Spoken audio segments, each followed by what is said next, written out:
For 12 long years, billionaire Alexander Voss searched for the one thing money could never replace: his mother's sapphire necklace. But the day he finally found it, it was hanging around the neck of a poor girl who had no idea it belonged to him. What happened next shocked everyone and changed all their lives forever. Hi, my wonderful family. Welcome back to your own reality family channel. I am always delighted to share with you real stories of life for wisdom and living. As we go into this story, I pray that the good, almighty God restore unto you all the valuables, moments and treasures of life for your lifting and celebration. Amen. Before we continue, make sure you hit the subscribe button and turn on notifications, because you don't want to miss stories like this. Kindly drop in the comments, "I am with your Mr. Reality Stories," that remind us that fate has a way of bringing the right people together at the exact right moment. Now, the full story. The necklace had been missing for 12 years. Alexander Voss never spoke of it to anyone. Not to the journalists who chronicled his every acquisition, not to the women who drifted through his penthouses like silk scarves caught in an open window, not even to the old jeweler in Geneva who had crafted it. He simply woke one December morning in 2011, reached for the platinum chain that always rested against his collarbone, and found only skin. The safe was untouched. The security footage showed nothing. The piece, a single teardrop sapphire, the color of deep alpine twilight, framed by diamonds so pure they looked wet, had simply vanished. He told himself it was only an object. He had others. He bought more. Yet every year, on the anniversary of that morning, he stood on the terrace of his chalet above Gstaad and stared down at the frozen valley, as though the necklace might be waiting for him somewhere among the pines. 12 years later, on a slate-grey afternoon in late November, he saw it again. He was in Zermatt, riding the funicular up to Sonega because the sky had cleared after 3 days of snow, and he wanted to feel the cold bite his lungs the way it had when he was still poor. The car was crowded with tourists, their voices a bright, careless babble. Alexander stood apart, coat unbuttoned, gloveless hands in his pockets, watching the village shrink beneath him like a toy someone had forgotten to put away. That was when he noticed the girl. She stood near the doors, pressed against the glass by the crush of bodies. 23, maybe 24, a threadbare grey coat, too big for her slight frame, the cuffs frayed to white, dark hair escaping a wool cap pulled low over her ears, and around her throat, almost hidden by the collar, the unmistakable flash of starlight on platinum. His necklace. The sapphire caught the weak sun and threw it back like a signal flare. Alexander's heart performed a single violent lurch, the way it had the first time he ever closed a deal that turned millions into billions. He moved before he thought, excusing himself through the crowd until he stood behind her. Close enough to smell wood smoke in her hair, close enough to see the fine tremor in her fingers as she clutched a paper bag of groceries against her chest. She felt him staring, turned. Her eyes were the same color as the stone resting against her skin. For a moment the funicular swayed between stations, suspended above the abyss, and the two of them were the only real things in the world. "Excuse me," he said in quiet French. "That necklace, where did you get it?" Her face shuttered instantly. She pulled the coat tighter, as though the question itself were a wind that could strip her bare. "It was my mother's," she answered, voice low. The French of the Valais Mountains, soft at the edges. "Please." The doors opened. She slipped out into the bright cold before he could stop her. He followed. Snow crunched beneath his handmade boots as he tracked the small figure weaving through families and skiers. She moved quickly, head down, boots leaving shallow prints that the wind began to erase almost immediately. He kept his distance, afraid to frighten her more, afraid she would vanish again and take the last fragment of something he had lost with her. She led him down the Bahnhofstrasse, past the warm glow of chalets and overpriced boutiques, then turned into a narrower lane where the roofs leaned close and the street lamps hadn't yet come on. At the end stood a small apartment block, its stucco cracked and patched with mismatched paint. She disappeared inside. Alexander stood in the snow for a long time, breath clouding, staring up at the single-lit window on the third floor. He did not know her name yet. He did not know why the sight of her wearing his mother's necklace felt like a blade sliding between his ribs. But he knew he would not leave Zermatt until he understood. Her name was Livia Morel. She worked nights cleaning rooms at the Montservin Palace, days collecting trash from the ski slopes for the commune, and every minute in between trying to keep her 8-year-old brother alive. Matteo had been born with a heart that forgot how to beat properly. The doctors in Sion called it hypertrophic cardiomyopathy. They used gentler words with Livia: manageable, treatable, possible. But the possible cost 180,000 Swiss francs, and the hospital in Zurich wanted half up front. Livia had 43 francs in her pocket the day Alexander Voss followed her home. She had not stolen the necklace. 12 years earlier, a woman had stumbled into the emergency room of the hospital in Martigny, where Livia's mother worked as a night nurse. Hypothermia, alcohol, bruises shaped like fingerprints on her throat. The woman had pressed a velvet pouch into Claire Morel's hand and begged her to hide it. "They'll kill me for it," she had whispered. Then she died before sunrise. Claire kept the necklace. She told no one, not even her husband. When cancer took her 2 years ago, she left it to Livia with a letter that simply read, "If you ever need to save him, use this. Forgive me." Livia had worn it every day since, hidden beneath her clothes, a secret weight against her heart. She had never taken it to a jeweler. She was terrified someone would recognize it, terrified someone would take it away before she could trade it for Matteo's life. That night, after putting her brother to bed, she sat at the tiny kitchen table and Googled the markings she had found inside the clasp. AV18.1, 1.1997. The search returned nothing but forum posts about lost heirlooms and urban legends. She closed the laptop, pressed her forehead to the cold wood, and cried without sound so Matteo wouldn't hear. Alexander did not sleep. He sat in the dark of his suite at the Omnia, the necklace's absence around his own neck, a phantom ache. He had built an empire on the principle of never letting anything go. Companies, rivals, grudges, yet the one thing that had ever truly belonged to him had walked away wearing a poor girl's coat. At 3:17 a.m., he opened the safe in his bedroom and took out the only photograph he kept there, his mother, Elizabeth, 25 years old, laughing on the shores of Lake Geneva. The summer before cancer turned her into a ghost. Around her neck, the sapphire caught the sun exactly the way it had caught it today on a stranger. He made a decision then, the kind other men made over hostile takeovers, quiet, irrevocable. The next morning he returned to the apartment block with a briefcase and a lie. He told the concierge, he was a doctor from Geneva, that he needed to speak to the Morel family about Matteo's referral to the university hospital. The woman buzzed him up without question. Livia opened the door a crack, chain still fastened. Her eyes were red-rimmed. "You followed me," she said. "It wasn't a question." "I need to talk to you," Alexander replied. 5 minutes. Then I'll leave forever if that's what you want." She studied him for a long moment, the way a deer studies the hunter who has not yet raised his gun. Then the chain slid free.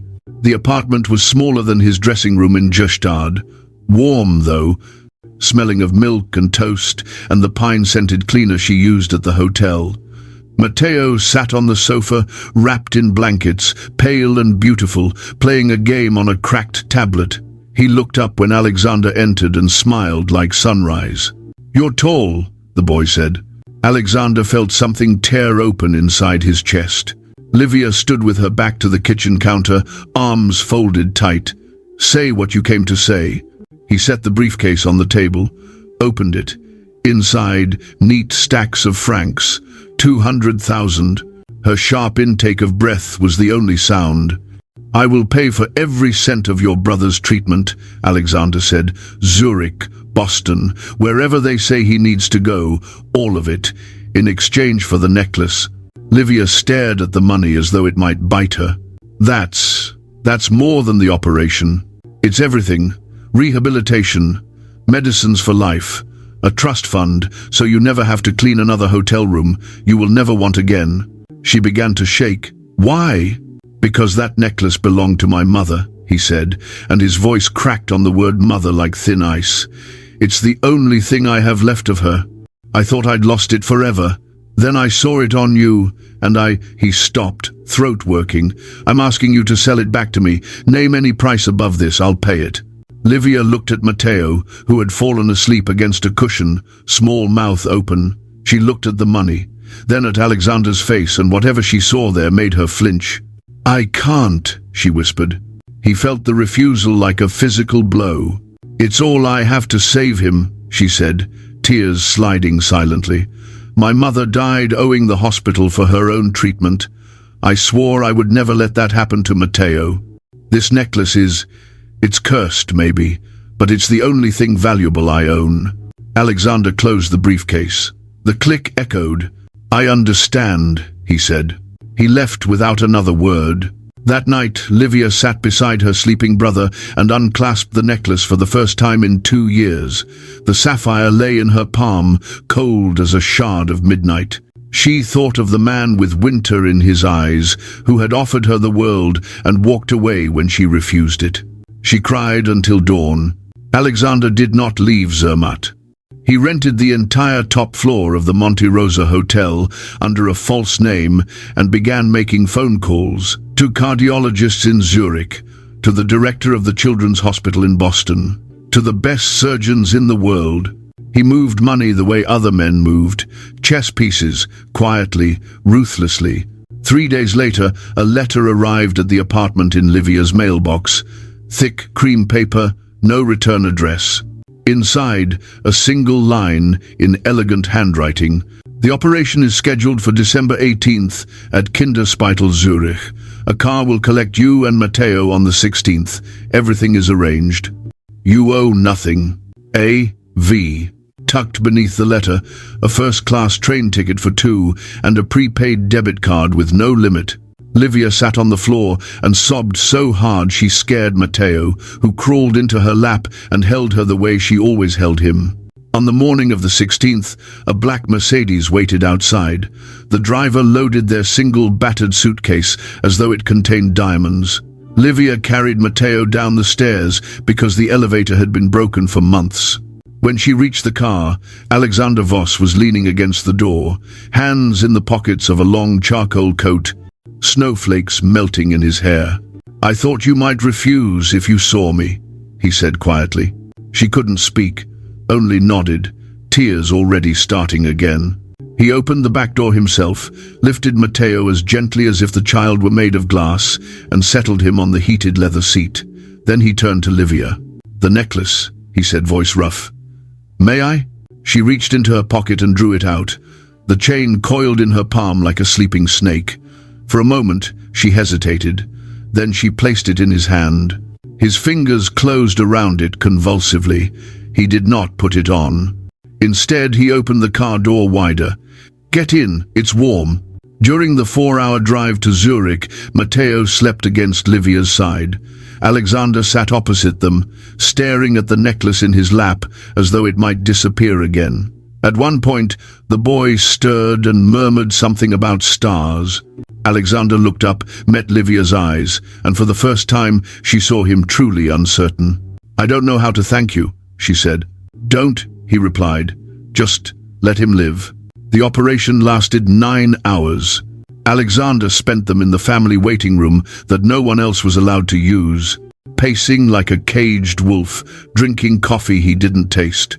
When the surgeon finally emerged to say Matteo was stable, that the new valve was perfect, that the boy would wake up and run and grow old, Alexander sank into a plastic chair and cried for the first time since his mother's funeral. He cried silently, shoulders shaking, the necklace clutched so tight in his fist it left marks. Livia found him there at dawn. She had not slept either. Her eyes were swollen, her voice raw, but she walked straight to him and wrapped her arms around his neck. He stiffened, then folded around her like a man who had forgotten touch was allowed. Weeks turned into months. Matteo recovered faster than anyone predicted. By February, he was chasing nurses down the corridor demanding chocolate. Livia moved into a small apartment the hospital provided for families, paid for by a mysterious donor who also covered private tutors so Matteo wouldn't fall behind in school. Alexander visited every weekend. At first, he told himself it was to check on the boy. Then, he admitted it was to see Livia smile when Matteo laughed. Then he stopped lying to himself entirely. One night in March, snow falling soft and thick over the lake, he took her to the Lindenhof Hill. Zurich lay below them, glittering like a spilled jewelry box. He carried a small wooden box in his coat pocket and felt roughly the size of a guilty schoolboy. "I need to give you something," he said. She turned, cheeks pink from cold. "You've given us everything. Not this." He opened the box. Inside, on black velvet, lay the necklace, but the sapphire was gone. In its place, a new stone, an emerald vivid green, the exact shade of Matteo's eyes when he laughed. "I had it remade," Alexander said. "The original setting belonged to my mother. The stone belonged to a life that ended 12 years ago. I want you to have something that belongs to the life beginning now." Livia stared at him, eyes luminous. "Alexander, there's another part," he said, voice unsteady. He reached into his pocket again and drew out a second, smaller box. Inside, a ring, a single emerald, flanked by diamonds. "I'm not asking because I paid for an operation," he said in a rush. "I'm asking because the day you refused 200,000 francs to save your brother, I fell in love with the bravest person I've ever met. I'm asking because every time Matteo calls me Uncle Alex, I feel something I thought died with my mother. I'm asking because I am tired of empty houses, and I want to fill one with noise and fingerprints and your laugh at 3 a.m. when you can't sleep." He dropped to one knee in the snow. "Marry me, Livia Morel. Let me spend the rest of my life proving I'm worthy of the heart you wear on the outside." She was crying before he finished. She hauled him up by his coat and kissed him so hard they almost fell over. "Yes," she whispered against his mouth. 1,000 times yes." They married in June, high above Verbier, where the Alps rose like cathedral spires, and the sky was so blue it hurt to look at. Matteo carried the rings on a little satin pillow, grinning so wide his face threatened to split. Only 20 people attended Livia's aunt, a few nurses who had become family, Alexander's oldest friend, who wept through the entire ceremony. Livia wore a simple white dress and the necklace with its new emerald heart. When the officiant pronounced them husband and wife, Alexander kissed her like a man who had waited his entire life for permission to come home. Years later, when reporters asked Alexander Voss why the ruthless billionaire had suddenly sold half his companies and moved permanently to a farmhouse outside Sion with his wife and 3 children, Matteo and the 2 little girls who came after, he always gave the same answer. "I found something worth more than money," he would say, glancing across the room to where Livia laughed with their youngest on her hip, the emerald flashing at her throat. "I just had to lose everything first to recognize it." And if sometimes on quiet evenings he took the original sapphire from the safe, where he kept it wrapped in the same velvet pouch his mother had used, and held it to the light, no one ever saw the tears in his eyes. Some treasures, he had learned, are not meant to be worn. They are meant to lead you to the place your heart was waiting all along. And that was how a twist of fate brought about one of the best reunions ever to be. Billionaire Alexander Voss finally met his long-lost daughter. Fate can bring to pass that which has been termed lost. Do not give up. Thank you for watching and listening to the end. Stay tuned to Mr. Reality Channel for more thrilling stories about life's reality. Don't forget to like, subscribe and comment. I am with you, Mr. Reality. Check more videos in this channel to watch now.